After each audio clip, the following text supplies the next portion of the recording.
Or if everybody's thinking the same, then every idea is going to sound perfect because you're all thinking the same. So whatever idea comes forward, yes, let's do that. And then what happens is you're going to run into a ton of risks you hadn't expected, right? A ton of problems you hadn't thought through. So you want people that bring different views.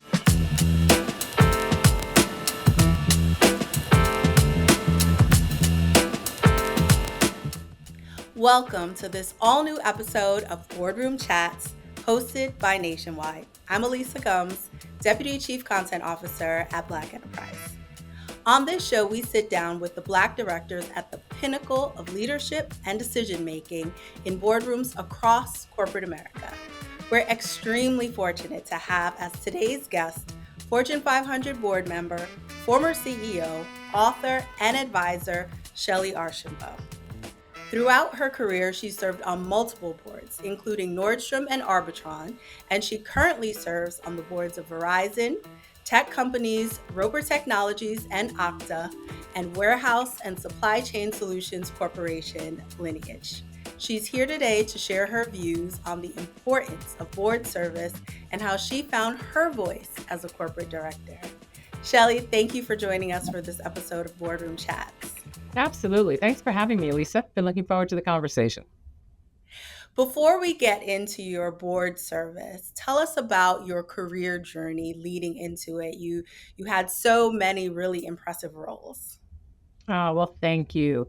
In order to put it all in perspective, you probably need to understand the 16-year-old Shellye. The 16-year-old Shellye was one that had this conversation with my guidance counselor. You know, that junior year conversation. Are you going to college? And the answer was yes. My father didn't have a college degree. It was all about going to college. And then she asked me the pivotal question, what do you want to do after you graduate? And I thought, I have no idea. I just want to make enough money to be able to keep my thermostat at 72 degrees, eat out in restaurants, and travel. Those are all things I couldn't do growing up. That's what I wanted. And after she left and then realized I was dead serious, she said, well, what do you like to do? And I said, oh, that's easy. Clubs. I'm in everything. American Field Service, National Honor Society. I'm a Key Club, right? I'm head of the French Club, and I'm even a Girl Scout, but don't tell anybody because that's totally not cool. And I like to lead them. And she said, well, clubs are like business. You pull people together and get things done. And I said, perfect. I'm going to go into business, and I like to lead these clubs, so I want to lead business. And I looked up, and those people are called CEOs. So I came home and told my parents, I'm going to be a CEO. You didn't lie. And then I spent the rest of my, career trying to make that happen.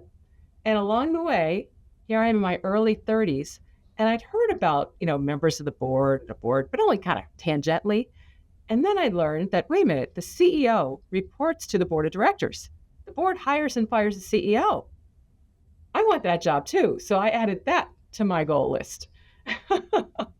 And then after becoming CEO at 40, I said, all right, now I'm ready to go after my board seat. And I started networking, making sure I had the right skills, et cetera. And I think I got my first board. I was 42 or 43, Wow. First public board. And I've been serving on boards now for, well over 20 years.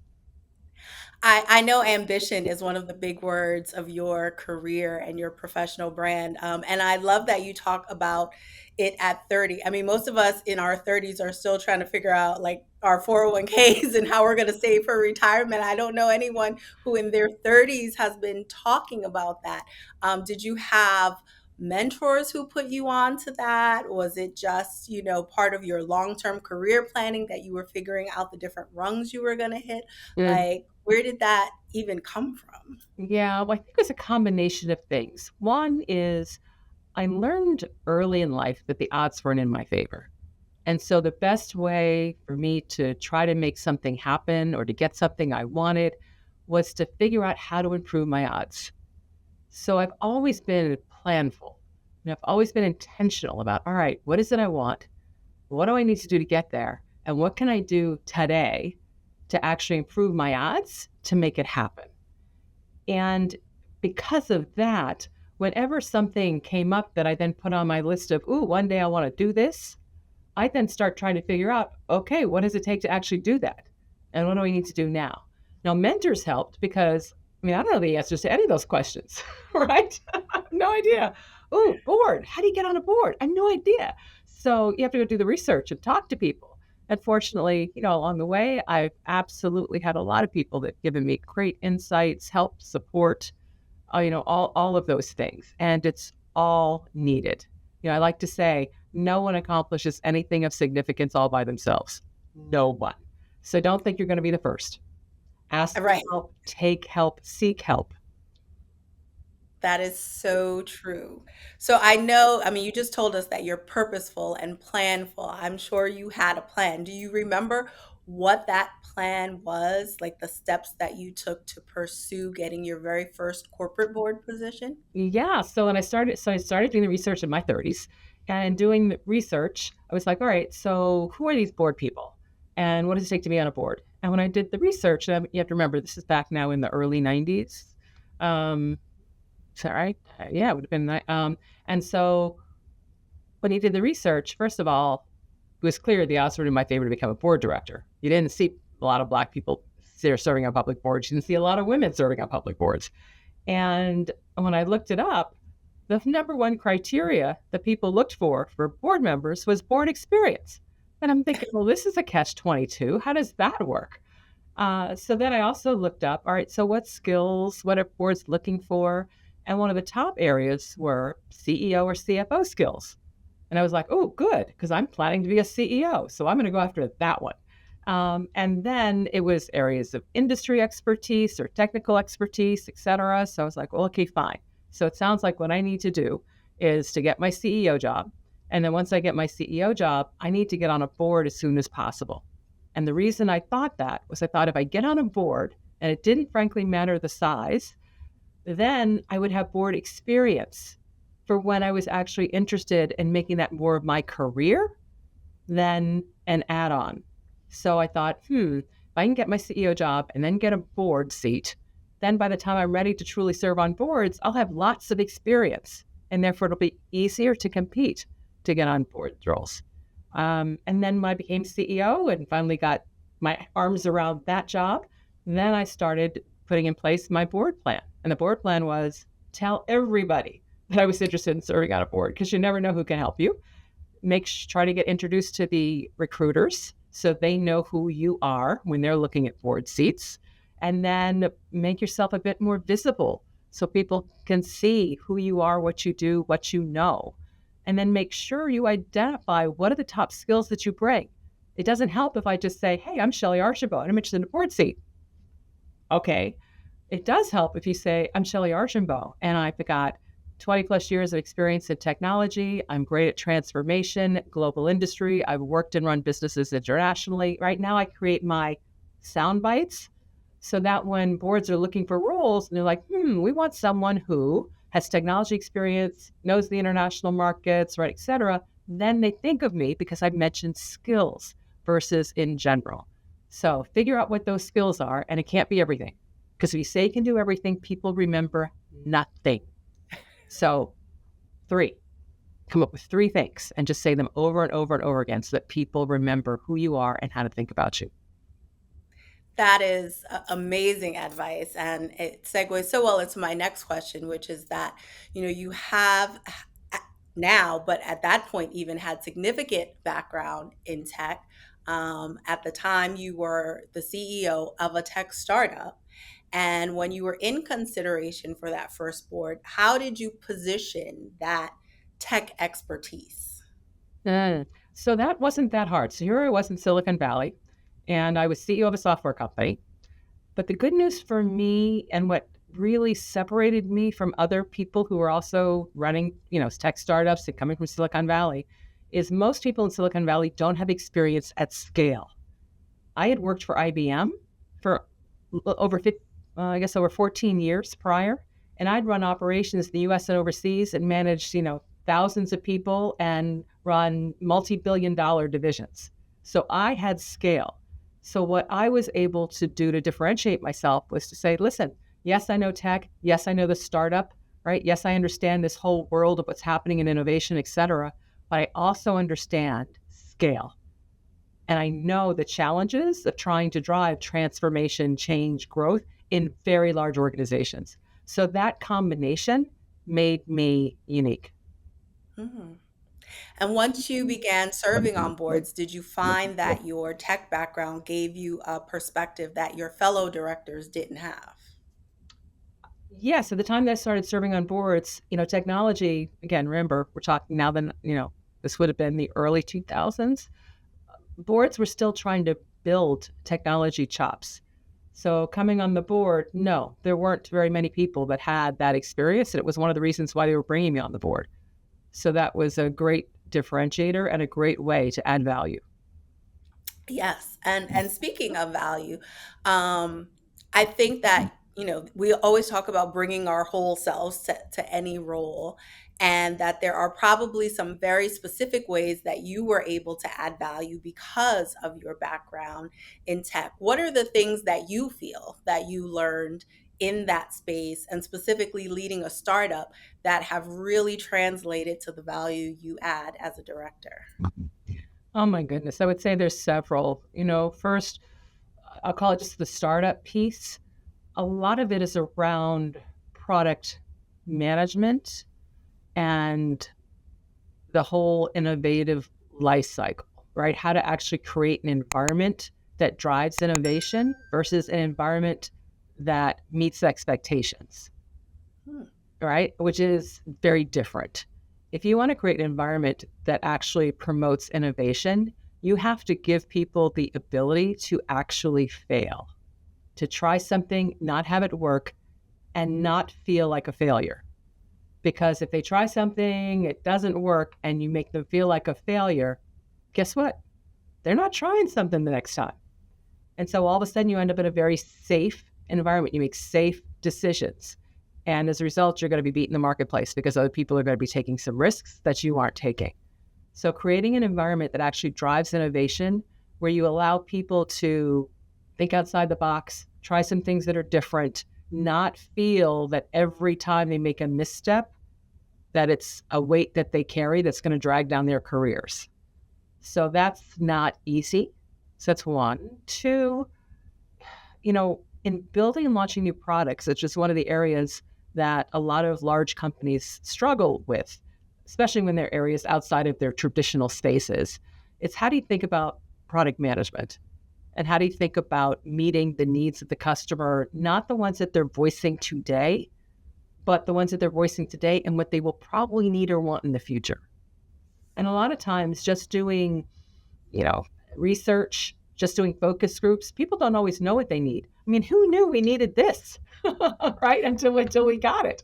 So you have to have the ability to give people the chance and the opportunities to try things, but then have a lot of rigor around the process to make sure that what you're doing will actually lead you to where you want to go.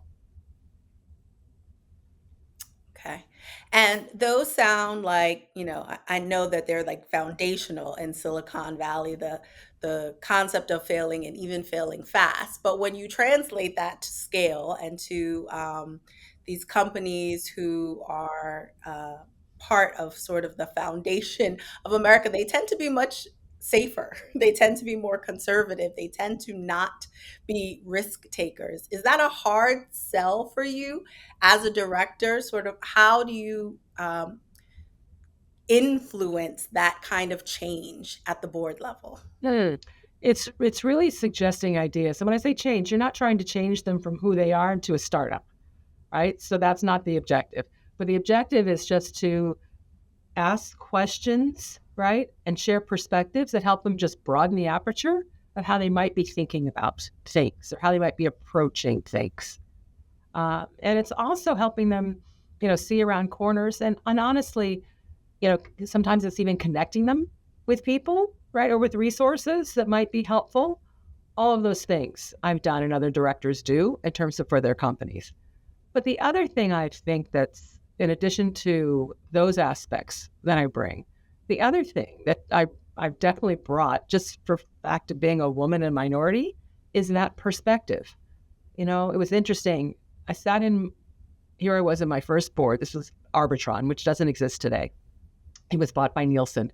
But in one of my early board meetings, they were doing succession plan, which is one of the key roles of the board. is to help the company with succession planning for the CEO and the C-suite. And so they put up this chart where they had, CEO, they had all the C-suite levels, and then they had people who were candidates, not ready now, but ready soon, that kind of thing. But all the names were initial dot last name, no pictures. And looking at that chart, I had no idea who was male, who was female. Were there any Hispanics? Were there any African Americans? Right? Were there anybody from Asian persuasion? I mean, you had no idea of backgrounds, perspective, nothing by looking at first initial dot last name. And so I'm looking around thinking, is this the way they always do it? And so I asked the questions. Well, can you tell me, who on this list? Who's Latinx? Who on this list is African American? Who on this list is, you kind of went around and around. And you know what? The next time we had full names, last names, we had little pictures, right? So that way we could see, do we have a plan for how we're trying to ensure that we've got great representation, great diversity, et cetera, as we're building the organization, the people. It just hadn't occurred to the guys. It just hadn't occurred to them. It wasn't a matter of them not being interested. It just hadn't occurred to them. So sometimes, right, part of the view that you bring, you need to make sure you represent whenever you show up. I love to say you're in the room for a reason. So make sure you let people know what that reason is, both in terms of your background, your expertise, but also your full set of experiences. Yeah, absolutely. And we know the answer to this next question as you talk about that representation here at Black Enterprise. It's part of what we've been fighting for since, the beginning of Black Enterprise. But for everyone else out there, can you please just draw that line of why it's important? Why what you just said about having representation of different backgrounds on corporate boards is so important? There's been study after study after study after study after study that shows this, right? It proves that this is the case. And the biggest reason is the broader set of perspectives you have in making any decision and hashing through any idea will give you a broader way of thinking about it. Will give you, both opportunities, but as well as risks, et cetera. If everybody's thinking the same, that every idea is going to sound perfect because you're all thinking the same. So whatever idea comes forward, yes, let's do that. And then what happens is you're going to run into a ton of risks you hadn't expected, right? A ton of problems you hadn't thought through. So you want people that bring different views. Yeah. I will tell you, I give you an example. Again, this happens to be another personnel example, but here I am sitting in a boardroom and again, succession planning. And we're going through, and the list for CFO, there's a name that I thought should have been on that list that wasn't on the list. And so we asked, why isn't so-and-so on the list? Given the jobs that she's held, she should have been on the list, I would have thought. And management's, looking at each other side eyes. It's like, there's a story here, right? And so we'll wait. And finally, the CHRO says, well, yes, she has the skills, she has the expertise, given the roles, but, she's just not, doesn't have quite the presence. Maybe just not quite professional enough. Maybe just quite, it's all these words that are soft, right? And so we're digging. And it turns out that they just feel that sometimes she shows up a little frazzled, right? Maybe her hair's not all nice and neat, right, all the time. Maybe, so it was all this stuff that had nothing to do with whether or not she actually could do the jobs. And so the question I asked was, has anybody told her? Has anybody talked to her about it? No. So here's this woman that has worked her way up. This is a Fortune 500 company, worked her way all the way up to Fortune 500 company, right, to come to the top tiers kind of level. And if we hadn't asked those kinds of questions, she wouldn't have been in the running. Fast forward today, she is absolutely on that list and probably in the top 2, right? So that wouldn't have happened. So the conversation was had with her. And guess what? This woman is a mother of 5 and has a commute of 1 hour and 10 minutes a day. Hello? Right? And she's killing the job? Okay. So maybe she's walking in feeling a little frazzled. So anyway, it's that kind of thing that is just important for people to look at things from different lenses so that you can have conversations, so that people get a chance to actually develop and improve themselves. So she changed her hairstyles, right? Simple now versus needing a little bit more. I mean, it was not that hard, but Right. somebody just needed to tell her, and nobody was. So the tech industry has had more than its fair share of challenges in terms of representation, but also retention and promotion of both Blacks and women. From your perspective, why is this still an issue, and how should we be addressing these issues at the boardroom level?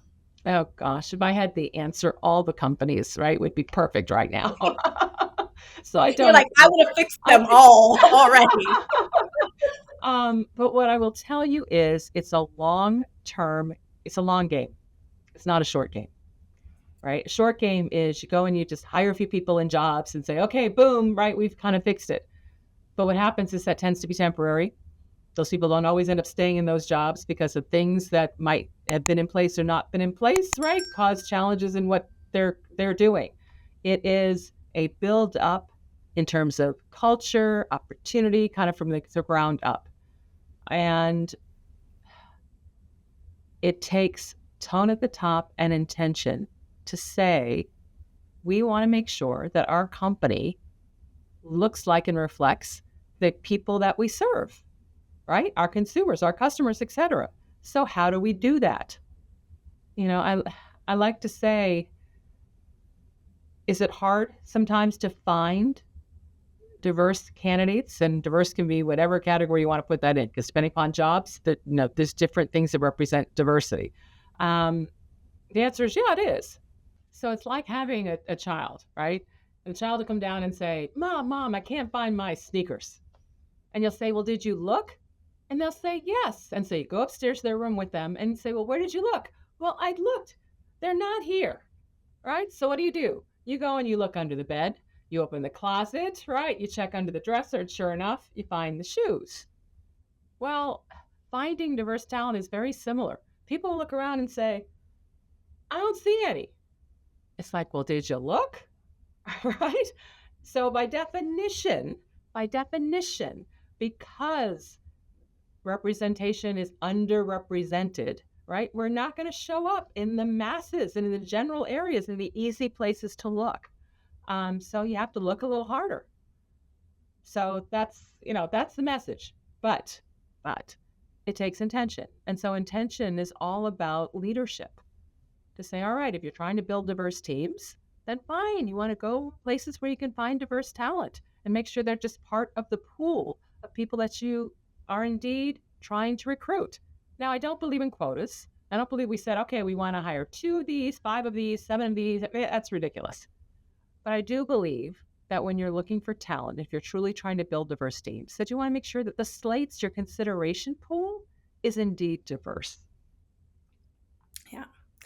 You've been a corporate director for 2 decades now. How has your approach to the role changed or evolved over the years?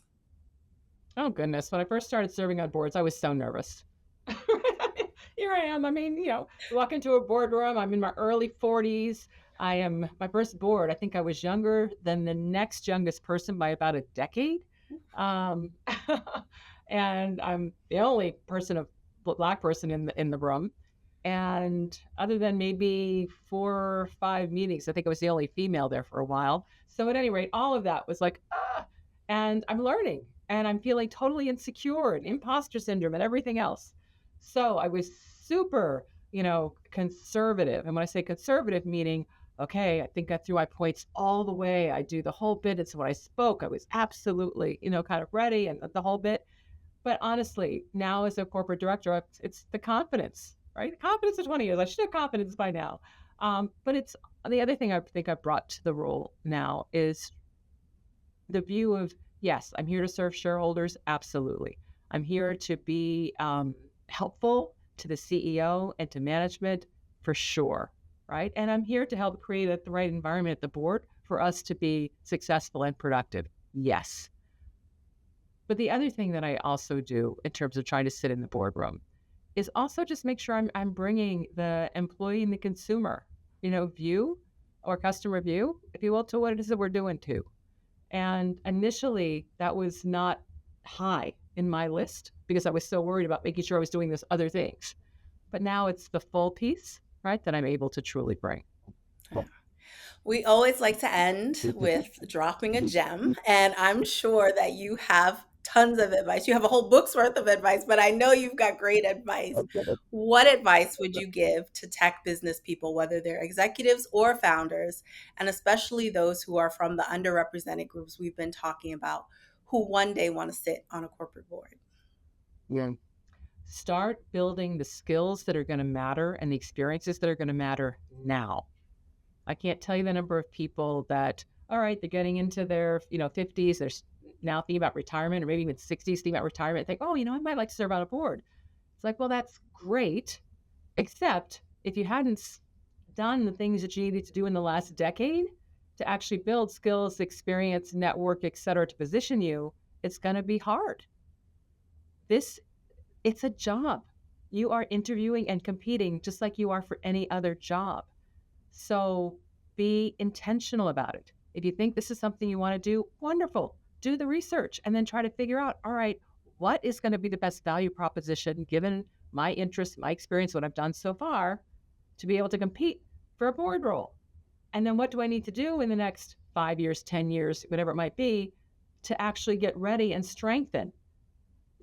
I tell people P&L experience is really helpful because in the boardroom, the CEO wants people around who understand the trade-offs, the decisions, the challenges that they're trying to make. Doesn't mean you have to have been a CEO or a COO, right? You might be a CIO, right? Or you might bring something where you might bring the whole technical, or you might bring a human resource. Who knows what you bring? But along your career, have some job where you actually did manage a P&L, right? Give yourself some breadth, not just the vertical piece, because you're going to compete against others who also bring it. Yeah. Well, this has been a great conversation. Thank you, Shellye, for sharing your career journey and your boardroom impact. Thanks so much for having me. For more examples of power in the boardroom, check out Black Enterprise's annual registry of corporate directors under extras on blackenterprise.com. You can also find more episodes of Boardroom Chats on our website and YouTube. Be sure to like, comment, share, and subscribe. We'll see you next time.